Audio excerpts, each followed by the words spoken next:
नमस्कार, university academy में आपका स्वागत है। मैं विकास सिंह आगे का टॉपिक स्टार्ट करता हूँ। कल हम सभी लोगों ने RLC के बारे में एक ओवरव्यू ले लिया था।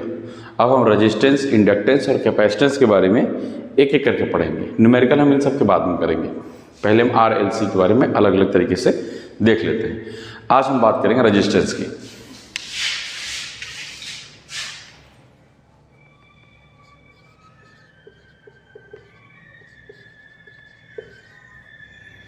रेजिस्टेंस क्या चीज़ है?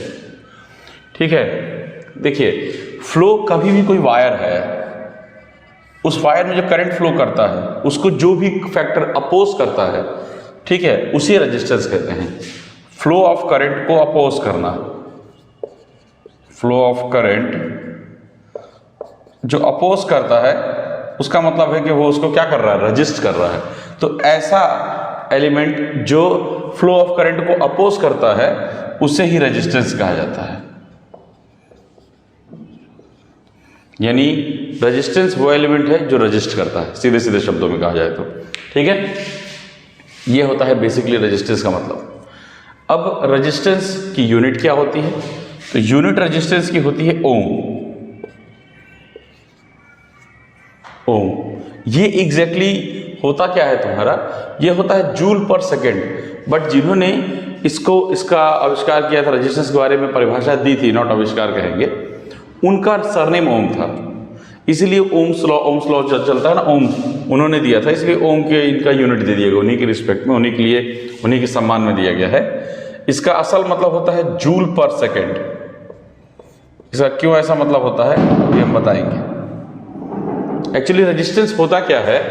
रेजिस्टेंस क्या कहता है कि जब हम किसी इलेक्ट्रिक सर्किट में, किसी भी इलेक्ट्रिक सर्किट में जब इलेक्ट्रिसिटी फ्लो होती है तो वो उसको अपोज करता है। अपोज होने से हीट एनर्जी जनरेट होती है। जब किसी इलेक्ट्रिक सर्किट में 1 जूल पर सेकेंड हीट एनर्जी जनरेट हो तो उसकी वैल्यू 1 ओम होती है। ये जो 1 करके डेफिनेशन लिखी जाती है ना, उसको हम लोग यूनिटी लॉ कहते हैं। यूनिटी डेफिनेशन, यूनिटी एक जनरल डेफिनेशन होता है, यूनिटी डेफिनेशन होता है। जब किसी इलेक्ट्रिक सर्किट से करंट के पास करने से उसमें 1 जूल पर सेकेंड की हीट एनर्जी जनरेट होती है तो उसे बोलते हैं 1 ओम। तो ये जूल पर सेकेंड, अगर हम इससे तुलना करें तो जूल पर सेकेंड मतलब क्या हो गया? ओम। क्लियर है ये बात? ये होता है असल में रेजिस्टेंस का मतलब। ठीक है, रेजिस्टेंस का सिंबल जो होता है वो ये होता है, इसे कहते हैं रेजिस्टेंस का सिंबल। इस टाइप से दिखाते हैं। यूनिट ओम होती है। डेफिनेशन हम लोग एकांकी वाला भी समझ चुके हैं, यूनिटी वाला भी, और वैसे भी रेजिस्टेंस का क्या मतलब होता है, एक जनरल टर्म में रेजिस्टेंस को क्या बोलते हैं उसे भी। रेजिस्टेंस में हम पिछले लेक्चर में बात कर चुके हैं कि एनर्जी डिसिपेट होती है, स्टोर नहीं होती है। ठीक है, अगर इंडक्टेंस और कैपेसिटेंस की बात करेंगे उसमें एनर्जी स्टोर होती है। जब इंडक्टर और कैपेसिटर बताएंगे तब हम ये बात बोलेंगे। ठीक है, इसके बाद रेजिस्टेंस में क्या क्या फैक्टर है, एक रजिस्टर में क्या क्या फैक्टर जो है असर डालते हैं, तो ये देख लो। एक फॉर्मूला होता है रो एल अपॉन ए, रजिस्टर के सेंस में। इसमें क्या क्या चीजें आती हैं? आर रेजिस्टेंस, रो क्या है? देख के लग रहा है कि ये आपका जो है एक फैक्टर है जो कि इस सेंस में लिया जाता है। कहने का मतलब क्या है? रेजिस्टेंस जो है लेंथ के डायरेक्टली प्रोपोर्शनल होता है और क्रॉस सेक्शनल एरिया के इनवर्सली प्रोपोर्शनल होता है। ठीक है, जो रो है तुम्हारा, इसको रेजिस्टिविटी कहते हैं। एक तरह का ये प्रोपोर्शनलिटी कांस्टेंट है। हमने अभी क्या बोला? Resistance directly proportional to length of conductor, conductor मतलब होता है वायर वगैरह, उसी की बात कर रहे हैं। और रेजिस्टेंस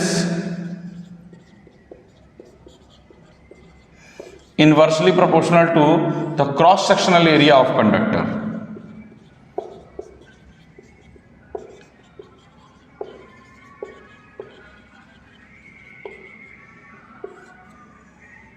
क्रॉस सेक्शनल एरिया मतलब क्या होता है? अगर ये तार है तो अगर हम उसको काट दें तो इस एरिया को बोलते हैं क्रॉस सेक्शनल एरिया। अगर सामने से देखें फ्रंट व्यू तो ऐसा दिखेगा। तो ये जितना ज़्यादा होगा रेजिस्टिविटी उतनी कम होगी, क्रॉस सेक्शन एरिया जितना ज़्यादा होगा तार का रेजिस्टिविटी उतनी कम होगी। आगे जब हम लोग ट्रांसफार्मर वगैरह पढ़ेंगे तो ट्रांसफार्मर जिधर साइड की करंट हमको कम चाहिए होती है, जिधर साइड की करंट कम चाहिए होती है उधर साइड का रेजिस्टेंस बढ़ा देते हैं। तो रेजिस्टेंस बढ़ाने के लिए एक तरीका ये भी होता है कि तार को पतला कर दो, क्योंकि आपने देखा अभी कि हम अगर क्रॉस सेक्शनल एरिया को इंक्रीज करेंगे तो रेजिस्टिविटी कम हो जाएगी, और रेजिस्टिविटी कम हो जाएगी तो कंडक्टिविटी बढ़ जाएगी, यानी चालकता बढ़ जाएगी, यानी करंट आसानी से फ्लो करेगा। तो करंट को अगर रोकना है तो रेजिस्टेंस बढ़ा दो, रेजिस्टेंस को बढ़ाना है तो क्रॉस सेक्शनल एरिया घटा दो, इतना याद रखना, ठीक है। एंड इसका वाइस वर्सा, ये होता है क्रॉस सेक्शनल एरिया।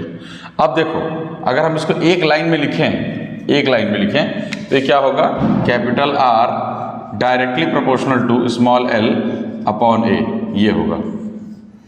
लेकिन अगर हम कहें कि प्रोपोर्शनलिटी साइन हटा दीजिए तो उसके साथ एक कांस्टेंट लिखा जाता है, तो capital R equal to rho L upon A. तो rho L upon A is nothing but the proportionality constant, proportionality constant जिसको हम क्या कहते हैं, रेजिस्टिविटी, ठीक है ना। ये है capital R equal to rho L upon A. तो रेजिस्टेंस के बारे में यही बात करनी थी जो आपको पता होना चाहिए। छोटी छोटी क्लिप्स हैं, आप उसको देखते रहिए, जहाँ पे ज़रूरत पड़ेगी वो लेक्चर हम कोशिश करेंगे प्रिसाइज वे में दें आपको, बट जो भी है सॉलिड है। न्यूमेरिकल इसके ऊपर कराएंगे, लेकिन सारा का सारा जो प्रीवियस लेक्चर है उसको एक बार ध्यान से देखते चलिएगा, पढ़ते चलिएगा, साथ में रहिए, बने रहिए।